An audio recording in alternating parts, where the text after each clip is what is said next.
Hey everybody, welcome to episode 5 of Around the Verse. I'm Sandy Gardner and... I'm Ben Lesnick. What did you do this week, Ben? My wife and I had a Planet of the Apes marathon to get ready for the new movies. What did you do? I went to the League of Legends Championship Series with James Pugh on Friday. Why are you laughing? That was 5 hours of esports fun. And then I did a couple of boxing workouts on the weekend, and I sucked. I thought I was going to die halfway through. What else did I do? And I watched the World Cup soccer, aka football. Well, let's jump back to Star Citizen. We have 200,000 backers now able to access multiplayer in Arena Commander. That's quite a jump from the 60,000 it was last week, and this change has taught us quite a bit. We're seeing a lot of lag in areas, some rubber banding, all issues that we're working to resolve right now in 12.5, which is our next patch. And 12.5 also adds something else, something quite deadly. That's right. There's another new Vanduul enemy out there, and it's up to you guys to find him. So once 12.5 has been patched to your Arena Commander, get out there and try to be the very first person to grab a screenshot and survive.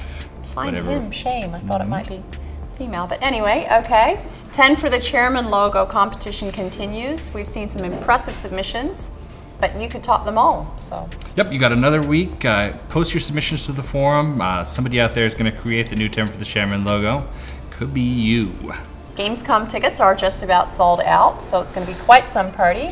That's 2,000 Star Citizen fans. It's going to be quite an event. Well, let's go over to customer service, where I believe they have some cool new merchandise for us to check out. Hi, I'm Alexis. And I'm James. And we are here with this week's customer service report. Sweet. This week I have an update on some of the merchandise that we've been working on. We are going to be having these very cool personalized Star Citizen dog tags. Thanks. Some playing cards, which are still in progress. Thanks. And this very cool towel, which the finished version will be black with white embroidery, because we realized that a white towel for a bunch of guys probably isn't the best idea. Thanks. And if you're a subscriber, this week you'll get your monthly subscriber flare. This month is going to be a very cool jukebox for your hanger, and you'll be able to load up your MP3s into it and play your own music. And that should be in every subscriber's hanger tomorrow. And we also have to say thank you to one of our backers for dropping this off at the office this week. Thanks.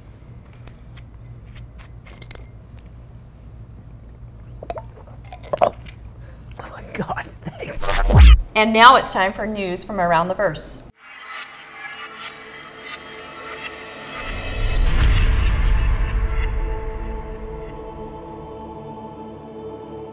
It was a short week for Star Citizen's team, but still a very busy one. Let's look at this module by module. Arena Commander, bug fixes, and... Bug fixes. Team is working to resolve a lot of the lag issues you're seeing with Arena Commander right now, and we're expecting that 12.5 is going to put things right in a lot of areas where they're not right now. Team in the UK is fixing issues with AMD processors and some other more minor graphical glitches. Work continues on New Horizon as well. And while certainly a lot of the focus has been on fixing bugs, we're also working to get new ships into the game. The damage states for the Cutlass are in progress, and we're working on modeling the Mustang in engine. We finished an update for the Vanduul Swarm mode, which you can play with 12.5. Get out there and see what's changed. On to Squadron 42, the team over in the UK has finished their script review for Mission 4, and they're also working on some of the more advanced technologies for more complex missions. They're also reviewing some new technologies that will help us build a better single-player experience, including the character customization technology from our friends at Warhorse. And finally, they are whiteboxing the interior of the Shubin mining station. You probably saw the external shots a little earlier in the year, and now they're building the insides. Wonder what those could be for. Persistent Universe. Tony Zervek is visiting the team in Canada this week, organizing our next push into Persistent Universe development. Meanwhile, the team in Austin is drilling down on version 2.0 of the game design document, working out things like missions, mining systems, commodities, contraband, and of course the economy. We've also created miniature star systems to simulate the first 5 locations. That's part of the process for creating a system layout tool. And now for the part you all really want to hear about, ship development. Team in the UK has been greyboxing a veritable armada of military ships, including the Gladius, Gladiator, Javelin, all the cool UEE naval-focused ships that are going to be used for Squadron 42, and incidentally will be available in Star Citizen. They've also begun concepting the F-8 Lightning and a ground vehicle that you will be seeing more of in the very near future. Austin and Behavior are doing 3D concepting on the 890 Jump, Carrack, Herald, Caterpillar, and Vandal Collector. Meanwhile, modelers all over the company are working on bringing the Mustang, Cutlass, and Constellation variants into the CryEngine. Platform, the team at Turbulent is working on our online store and the leaderboards. Great thing about leaderboards is it's gonna take Star Citizen to the next level. You'll be able to compete with your friends. You'll be able to see how you compare to the rest of the world in various multiplayer and single player modes. It's gonna be cool to have that in. Let's go over to William for this week's MVP.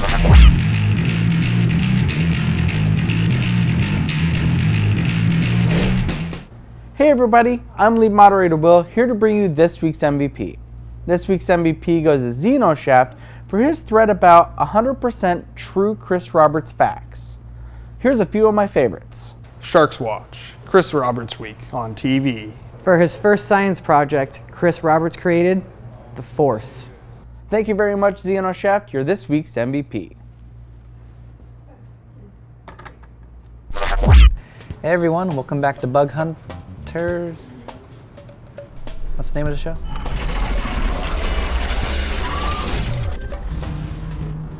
Bug Smashes! So as you can see, the freelancer freaking out, and this is what you would see in your hangar in the little display case model. It's pretty much just the LODs freaking out, and the LODs are the level of detail, and it's, you know, we have high meshes and low meshes, and we switch between them depending upon certain variables like how far are you, is it, you know, on the left side of you, is it on the right side of you, is it a little tiny piece on your screen, then we don't need to render this whole big high quality mesh. Instead we could render this little tiny small mesh to increase your frame rate. And in the hangar, this little guy was just switching between the high mesh and the low mesh like every other frame, which is not ideal. And as you can see right here and in the engine, as I move around, he's flickering like crazy. What this is, if I turn on a little debug draw, you can see two colors rapidly going back and forward, and that is representing two different types of LODs. So what we have here is our LODs are flickering like crazy. There. This bug was actually assigned to one of our graphics engineers here in LA named Oka.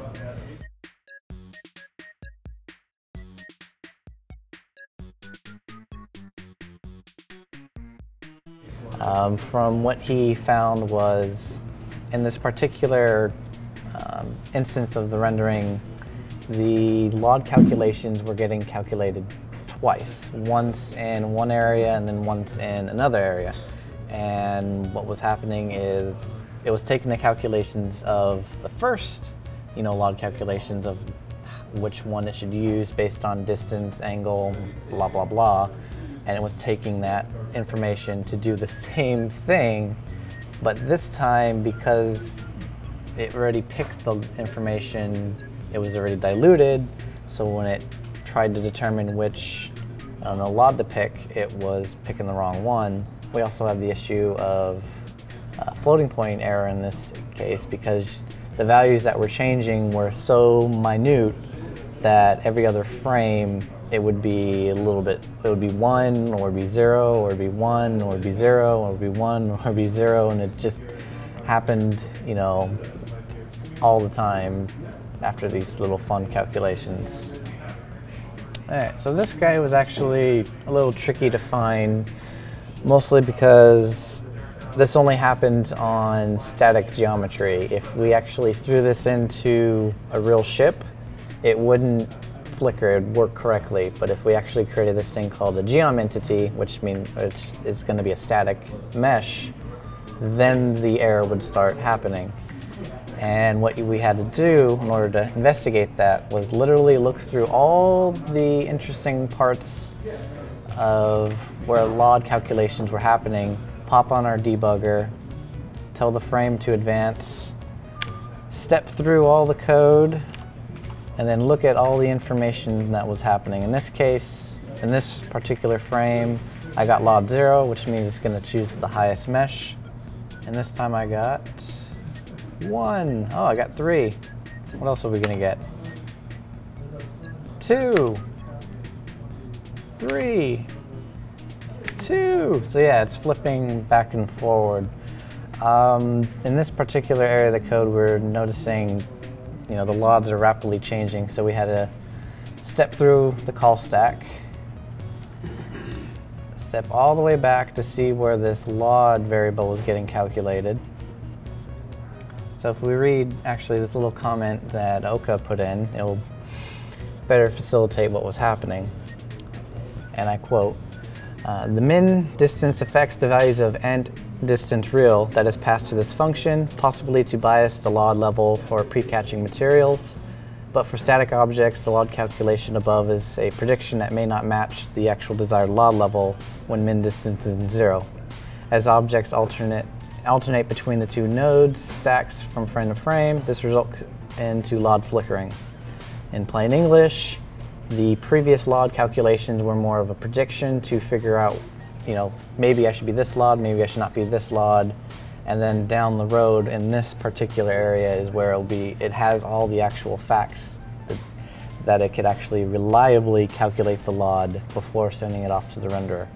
And as you can see with the fix Oka provided, made sure that the prediction LOD calculations were not used, and instead we made sure that we use actual real calculations in what LOD we wanted. Woo! No flickering. And it's now rainbow colors. We should just leave this mode on. Have all the ships different colors depending upon how you look at it. Right, Dan? Yeah, he agrees. Why are they doing extension cords? I have no idea. Okay.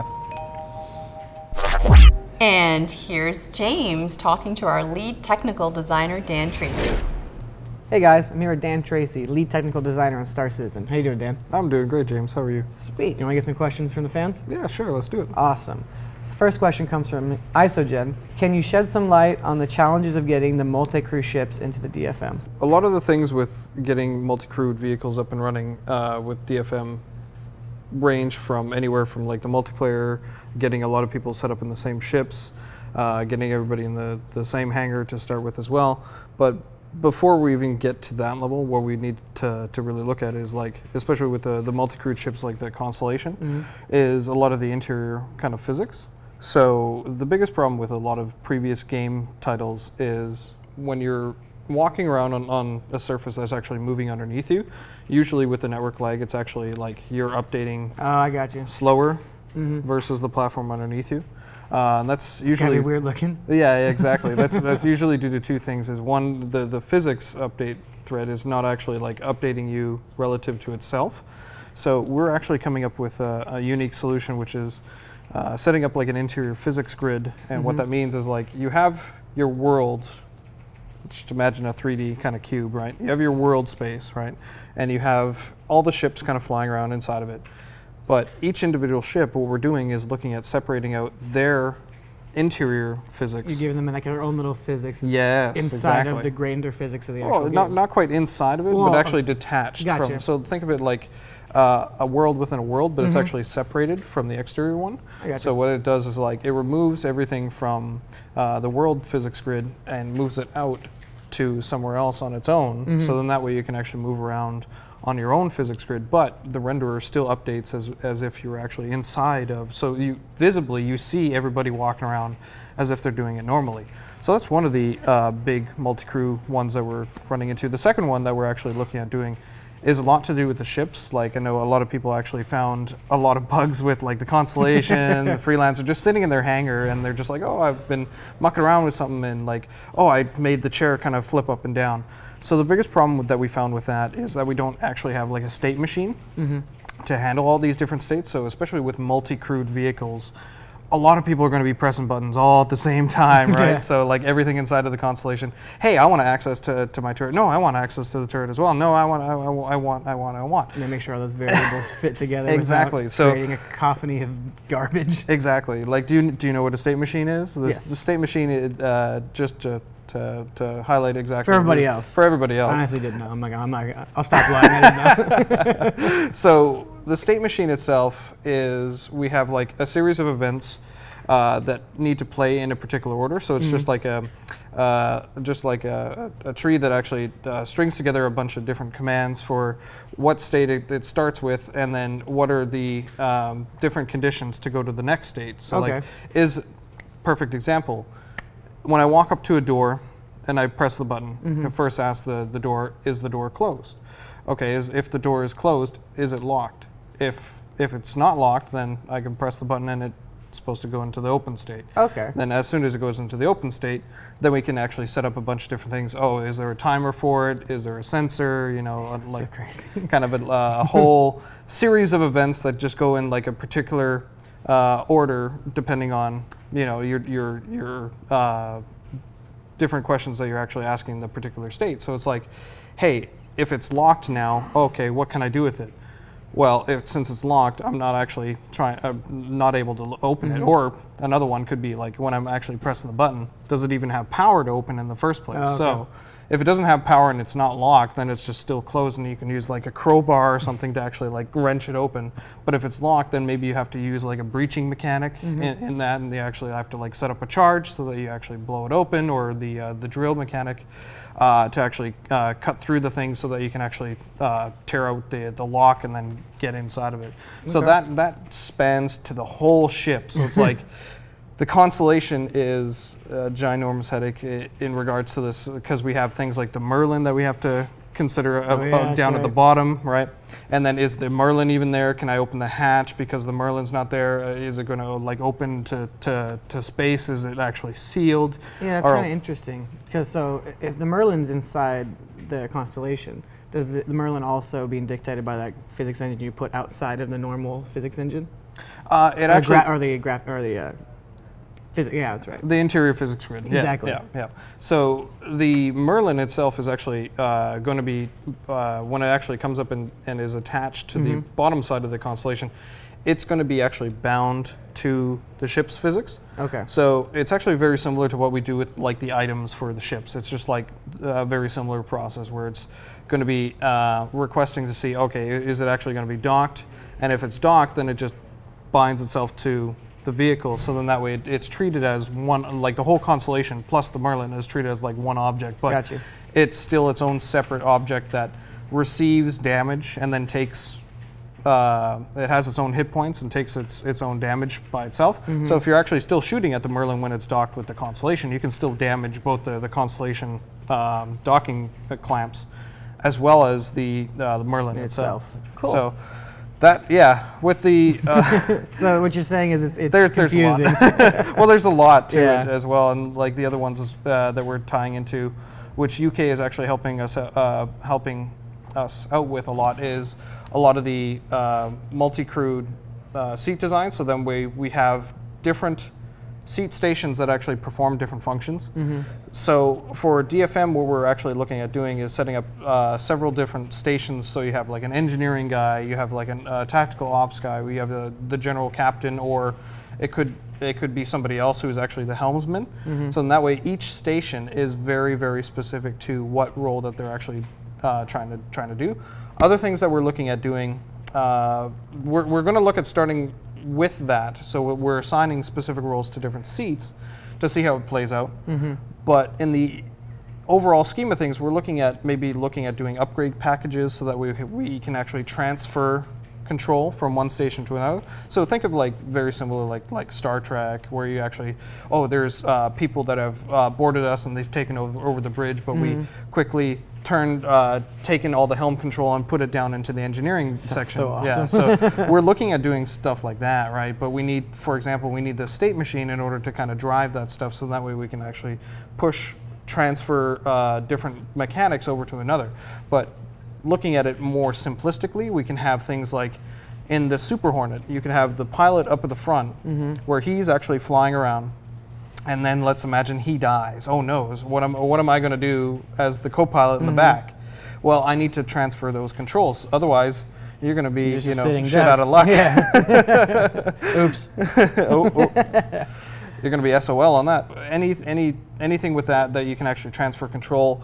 Even things as small, as simple as like, hey, you're a co-pilot of me in the Super Hornet. I'm going to give you like all the missile stuff because I'm too busy kind of flying the ship. I need somebody else to kind of lock onto the targets that we're attacking, or maybe I'm actually like taking a bunch of damage. So I'm going to transfer like all shield control to you so that you can actually buffer us in the appropriate section. So it's like all front or all to the sides, or we have missiles incoming. So I give you like countermeasure control so that way you can actually do something with that. So it's all about like this active control of being able to assign different roles to different seats, so then that way you can maximize the capability of your ship, because one person trying to do everything is really tough. Yeah. as you know.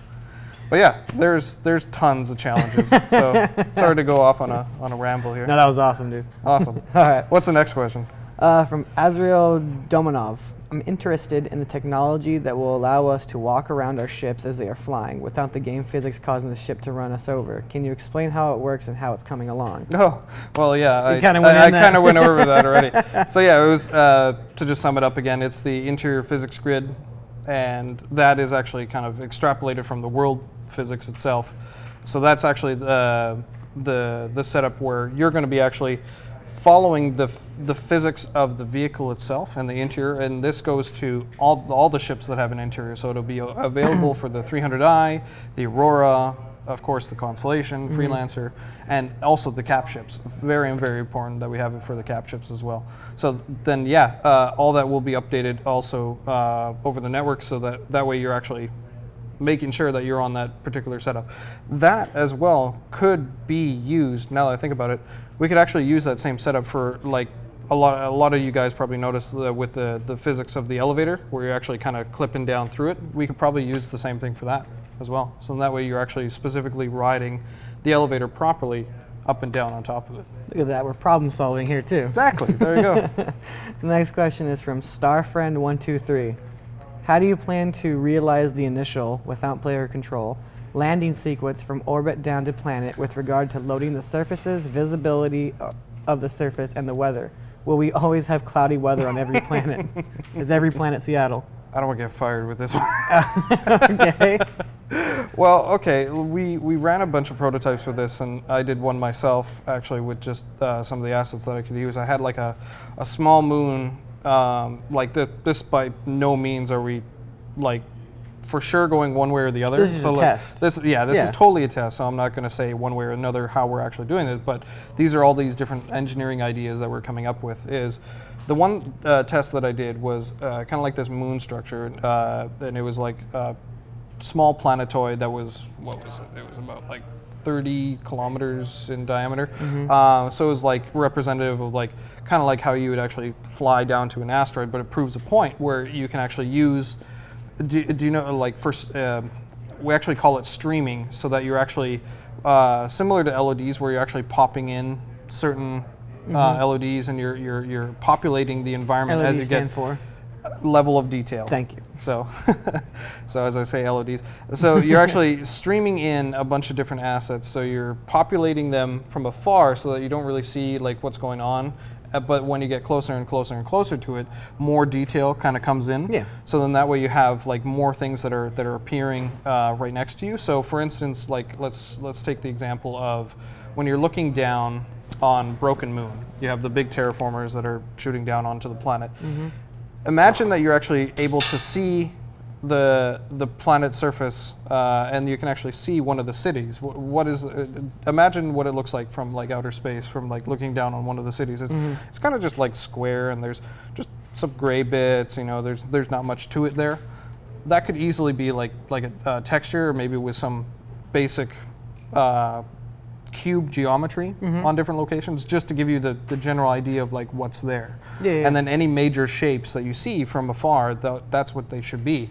And then when you get closer and closer and closer to them, then they actually detail in. Exactly. So what we wanted to do with that, with the idea with the cloudiness and maybe even like going through the atmosphere when things are all burning up, right, is we wanted to kind of obscure the pop that was happening with like transferring those art assets into more detailed assets. But there's other things that we can use with the CryEngine already, which is actually the LOD dissolver. So what that means is like when you're actually looking at something coming in, it kind of like, it's like inverse dissolving, so that you have like different specks of it that are actually slowly kind of bleeding in, so that they're actually like 1 pixel at a time is swapping in and out, right? I get it. So then that way it's not just a hard pop from like, you know, you see something that's like 4 and then it pops to like 5 it's not just an or whatever. instant change, it's a slow gradual change into a more so really understandable image. Totally. And there's other techniques that you can add on top of that, so that way it's like less intrusive as to seeing, oh, I can see the individual pop between all these different LODs. So there's the other kind of standard one that we used in Crisis as well, where you're actually overlapping some of the LODs on top of each other, and so they're actually double drawing each other, but that's kind of dangerous, so that's why there's a little bit of the dissolve that's happening, so you still see both of them at the same time, but they're coming in and overlapping gradually on top of each other. But you still see them kind of on top of and basically inside of one another. So as they progress more and more into their details, the trick is you ultimately want to have art have it so that their silhouette never changes and the overall color scheme never really changes. So then that way any of the details that are coming in is just refinement. So you could have like just a cube that has a texture of windows, and then you build out the windows from there. So then that way like the lighting doesn't change, the silhouette doesn't change, the overall kind of model doesn't change, but the detail just comes in further and further. Now just expand that to a macro level and just think of like an entire cityscape has to do that all at the same time. So that's a monumental amount of work. The thing that I did as well for the Planetoid was... Terra's a beautiful city. Yeah, exactly. So there's a lot of unique shapes, especially with Terra, that we got to consider when we actually go forward with this. So it's just a huge undertaking trying to set up all those environments. But again, going back to the idea of like everything has like the cloudiness or like when you're going through atmosphere, the bigger question is like, what do I do with moon planets that don't have atmosphere, right? So then we have to come up with a creative solution for that. So again, like these are ideas that we're using for all this setup, and we've even looked at other world kind of streaming engines and games that have done it prior to us, and we're looking at kind of re-engineering a similar style approach with that. Cool. But yeah. Dang, awesome, man. Cheers. Next question comes from Silver with 2 V's. In regard to massive objects like planets, moons, massive asteroids, and stars in particular, what kind of scale can we expect to see in the final game? Is the planet from the Broken Moon Arena Commander map a good measure? Also, is there any news on the subject of planetary objects, i.e. planets, moons, etc., orbiting its solar system, or will they be static? So I guess he wants to know... So yeah, two-parter. What are basically size of the planet and do they orbit? Size of the planet, realistically, we don't know. We have to try it. We have to find out. We hope to get something as large as Broken Moon. But like I said, with the test that I was doing, the Planetoid of being only 30 kilometers, that's nothing. Yeah. Nothing. I remember there's that Could be a space station. There's that bug we put up where there was that planet, and then there was a Hornet, and the scale was all jacked up, so the Hornet was like the size of Asia, and on the silhouette of the planet. Yeah, exactly. That was an awesome bug. Exactly. Oh, that's totally it. So yeah, we've been playing around with the ideas, but the other biggest problem that we've had with that, and actually touch base on that a little bit, is the size of everything. The size of space and time. Space is kind of big, right? Space is huge. So Chris talked about a lot where we're looking at moving over to what's called double bit precision. So essentially what that will allow us to do is utilize a space that theoretically can have like 1/100th scale of Earth to Pluto. That's still huge. That's massive. That's huge. Massive. So what, again, I don't want to say that we're confirming that we're doing this. It's just stuff we're looking into. Yes, like, these are problems and we're trying to find solutions. Exactly. So we might do something that's similar to like 1/100th scale of actual size of planets, possibly. But it's hard to say because, especially with all the unknowns that come with like changing over to double precision. Like I'm not a physics programmer, so I couldn't actually like talk to you about the intricacies about that stuff, and a lot of that stuff still goes over my head. But it'll allow the designers to actually set up these massive areas so that we can actually go between these massive levels, so that they're actually just like sectors within the solar system, so that they're kind of hotspots. So it's like this area has, you know, a Golden Horizon space station. This area is like, you know, Terra or whatever. And then you would have probably different sections that would allow you to go down to the planet. But the actual worlds themselves, it's hard to say. They could be anywhere from, you know, 30 kilometers to several thousands of kilometers. So again, we have to try something and figure out where we're actually going to go with it from cool, there. Dude. Yeah, so it'll be quite awesome in the next coming months. Awesome, man. So what about the second part of the question? Is there any news on planetary orbits?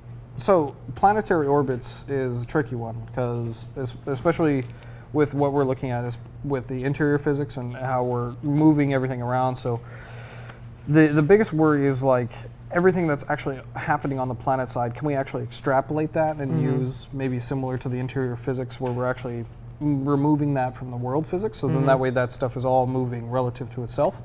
Possibly, but the biggest worry with that as we transition going forward is like if we go into atmospheric flight coming in from orbit, right, dynamically changing that over.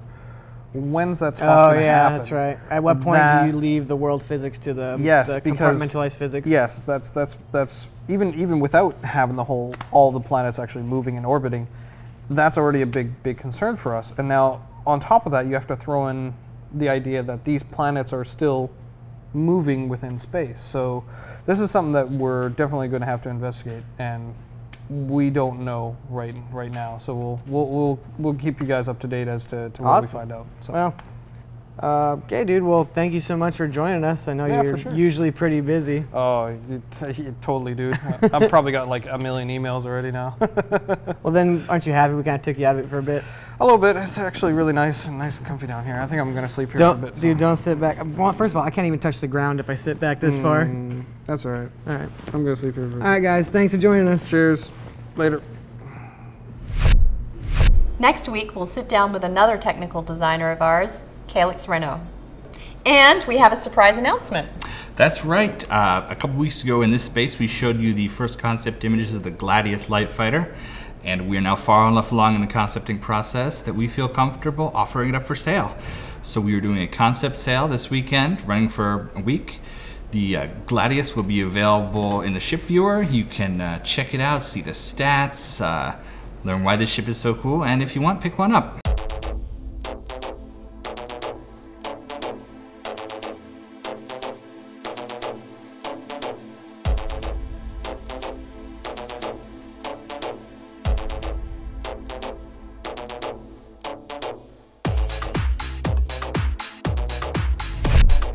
I don't have one of those. I think I might get one. I don't have one yet, and yet is the operative term. They're going to be really cool in the dogfighting once we get them in, which may happen sooner than later. You've got a Retaliator, right? I do have a Retaliator. It'll probably be a little while until we Ben and I are pushing all of these ships along to get them in the hangar, to get them flyable. We crack the whip in these meetings. Yeah, you saw the like 12-step process for getting a ship into Star Citizen last week. Sandy and I are like steps 1 through 9. It's uncanny. That's it for Around the Verse this week. Tell your friends, we don't have traditional marketing. We don't stick Star Citizen signs on the side of a bus. We rely on our backers to spread the word about how cool this game is going to be. So. But now that you mention that, Ben, that's quite a good idea. We should have Star Citizen on billboards. Better than that nasty, the Strain one. Have you seen that? You probably don't see that. Well, I've noticed that Hollywood has billboards that are totally different from anywhere else in the world. So. Yeah, there's one with this eyeball and a. Yeah, anyway. Yes, that is it from Around the Verse. Come join us next week. See you around the verse. See you around the verse.